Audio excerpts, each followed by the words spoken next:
Yeah, it was the biggest city in the South, but it was also by virtue of being such a big city, but also by virtue of being such a major port, it was point of entry for a lot of people. So it was a very cosmopolitan, polyglot city.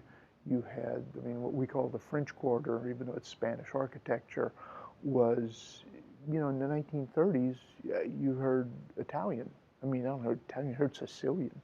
I mean, I heard, Sicilian heard Albrecht, which is like Albanians who moved to Sicily because it was the promised land, and then later wound up here. And I mean, just you had, you know, though it existed in other places, you had a very large, even in slavery days, a free people of color population here, which, again, stirred things up. You had, connections to the Central America, which were strong ties, and Cuba, which were strong.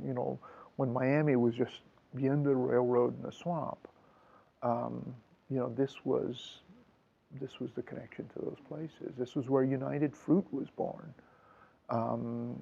This is, it was, decisions made in New Orleans boardrooms that sent the U.S. Marines to Nicaragua and Honduras, back in the day. Um, and because of that, you had, writers who would come here and set things. I mean, famously Faulkner and Tennessee Williams, but others as well. And who took the color and used it. And we just did a short film for a museum exhibit on the two times, not once but twice, Cecil B. DeMille came to Louisiana to film The Buccaneer. He made it in the 30s and he made it again in the 50s. And again, just employing all those myths we yeah, that we like to repeat for tourists.